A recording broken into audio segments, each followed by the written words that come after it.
జై శ్రీరామ్.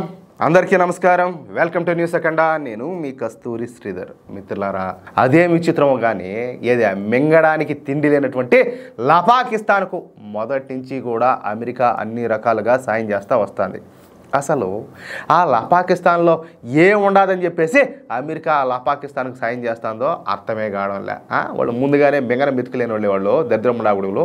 అలాంటి వాళ్ళతో ఇలా స్నేహం ఏంది? సరే, ఇంతకు ముందంటే సోవియట్ యూనియన్ అదేవిధంగా అమెరికాల మధ్యన కోల్డ్ వార్ అయితే జరుగుతూ ఉన్నది. ఆ సమయంలో మన భారతదేశం ఈ సోవియట్ యూనియన్ వైపు మొగ్గు చూపించింది అనమాట.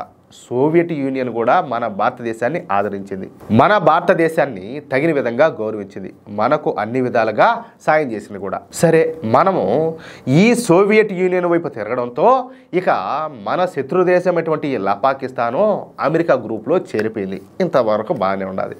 అప్పటి నుంచి ఈ పాకిస్తాను అదేవిధంగా అమెరికాల మధ్యన ఈ దిక్కుమాలినటువంటి స్నేహం అయితే చిగురించిందనమాట. సరే, ఆ తరువాత నుంచి అమెరికా పాకిస్తాన్కు పెద్ద ఎత్తున ఈ సహాయ సహకారాలన్నీ కూడా అందించడం ప్రారంభించింది. పాకిస్తాన్కు అమెరికా ఆర్థిక సాయం చేయడమే కాకుండా పాకిస్తాన్కు తక్కువ ధరలకే ఆయుధాలను అందించడం ప్రారంభించింది. ఇక్కడ నేను మీకు ఒక విషయం చెప్పాలా.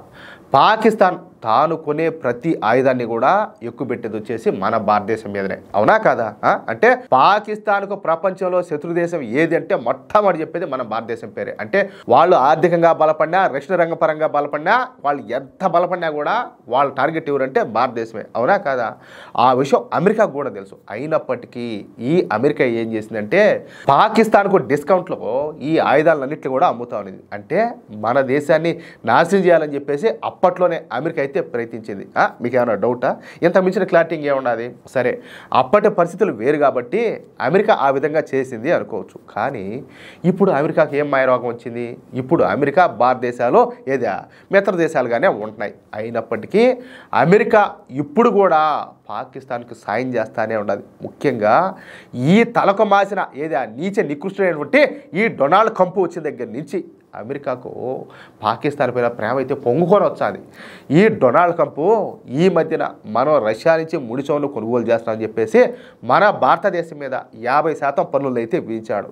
అదే పాకిస్తాన్ మీద ఇంతకు ముందు విధించేటువంటి 29% పన్నుల్లో 10% పన్నులు తగ్గించేసి కేవలం 19% పన్నులు మాత్రమే విధించాడు. అంటే భారతదేశం మీద పన్నులను పెంచి ఈ పాకిస్తాన్ మీద పన్నులను తగ్గించాడనమాట. సరే, ఇదంతా జరుగుతున్నటువంటి క్రమంలో మన భారతీయ సైన్యం ఈ అమెరికా అధ్యక్షుడు డొనాల్డ్ ట్రంప్ ఏదా వీడి పరుగునైతే తీసి అవతల భారతదేశం అమెరికా బతుకును బయట పెడతా సోషల్ మీడియాలో ఒక పోస్ట్ని అయితే పోస్ట్ చేసిందనమాట. సరే, ఇంతకు ఆ పోస్ట్లో ఏముండదంటే 1971 నాటి ఏది న్యూస్ పేపర్ క్లిప్పింగ్స్ ఉన్నాయన్నమాట. ఆ న్యూస్ క్లిప్పింగ్ అనేది 1971 నాటి యుద్ధ సమయంలోని ఈ పేపర్ క్లిప్పింగ్స్ అన్నమాట. అందులో భారతదేశానికి వ్యతిరేకంగా యుద్ధ సన్నాహాలు చేయడానికి పాకిస్తాన్ ప్రయత్నిస్తుందని, పాకిస్తాన్ చేస్తున్నటువంటి ఈ యుద్ధ సన్నాహాలకు అమెరికా కూడా సాయం చేస్తుందని, పాకిస్తాన్ ఆయుధాలతో పాటు నిధులను కూడా అమెరికా అందిస్తుందని చెప్పేసి ఆ న్యూస్ క్లిప్లో రాసి ఉన్నదన్నమాట. అర్థమవుతుందా? క్లారిటీ ఉన్నదా? ఇక ఆ యుద్ధ సమయంలో పాకిస్తాన్కు సపోర్టుగా అమెరికా తన 7th ఫ్లీట్ను ఏది మన హిందూ మహాసముద్రంలోకి పంపించింది. అంటే భారత్ మీద దాడి చేయడానికి అమెరికా అన్ని సన్నాహాలను కూడా చేసుకొని హిందూ మహాసముద్రంలోకి అడుగుపెట్టింది. కానీ అప్పుడు సోవియట్ యూనియనే మనల్ని అయితే ఆదుకునేది.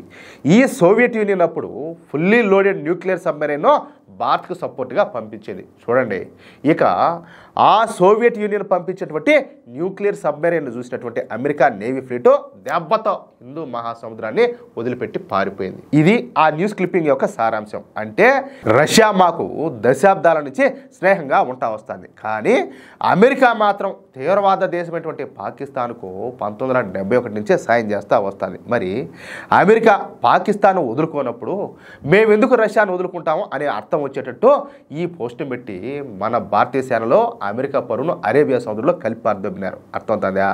ఒక్క పోస్ట్ ద్వారా అమెరికాకు బుద్ధి వచ్చేటట్టు చేశారు. అయినా కూడా వీళ్ళకి నీతి, జాతి, సిగ్గు, మానవ లజ్జ అనేటి ఏం ఉండవు కదా. ఇట్లాంటి ఏం పట్టించుకోరు. ఎంతసేపటికి వాళ్ళ మైండ్లో వాళ్ళు ఉంటారో మనం చేసేది మనం చేయాలి, అది విషయం అయితే. లేకపోతే తమాషా మొన్న ఆపరేషన్ సింధూర్ టైంలో కూడా వీడు ఏదో పాకిస్తాన్ కూడా పెద్ద బలమైన దేశము, వాళ్ళు సామాన్యులు కాదు, భారతదేశంతో సరిపడే దేశము, సరిపోటీ ఇచ్చే దేశం అని చెప్పి మాట్లాడాడు గుంపుగాడు పాకిస్తాన్. తిండికి తికాణా లేని వాళ్ళు ఎక్కడ? ప్రపంచంలో ఆర్థిక వ్యవస్థలో ఈరోజు 4వ స్థానంలో మనం నిలబడి ఉన్నాం. మనం ఎక్కడ? ఏం మాట్లాడుతున్నాడు? పైగా ఏంటంటే వాడు ఆసిమ్ మునీర్ గాడిని పిలుచుకొని వాటితో కలిసి లంచ్ చేస్తాడా, ఓడితో కథలు దొబ్బుతాడా?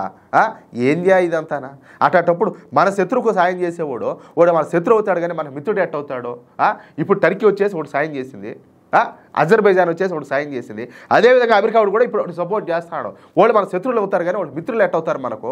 అందుకనే కాట్య మెట్టో అన్ని కరెక్ట్గా పాటుకొచ్చేయాలి. అది విషయం. అయితే చూద్దాం ఏం జరుగుతుందో. మిత్రులారా, ఈ న్యూస్ కనుక మీకు నచ్చినట్లయితే భారతీయ సేనలో మెట్టుతో కొట్టేట్టు సరైన సమాధానం ఇచ్చినాయని చెప్పి మీకు అనిపిస్తే ఈ న్యూస్ నలుగురికి షేర్ చేయండి. అలాగే ప్రతి ఒక్కరు కూడా మీ యొక్క అమూల్యమైనటువంటి అభిప్రాయాలను స్పష్టంగా కామెంట్ రూపంలో తెలియజేయండి. ఇంకో విషయం ఏంటంటే, ఇంతవరకు మీరు కనుక మన ఛానల్ను సబ్స్క్రైబ్ చేసుకున్నట్లయితే ప్రతి ఒక్కరు కూడా మన ఛానల్ను సబ్స్క్రైబ్ చేసుకోండి, సపోర్ట్ చేయండి ప్లీజ్. జై శ్రీరామ్, జై హింద్.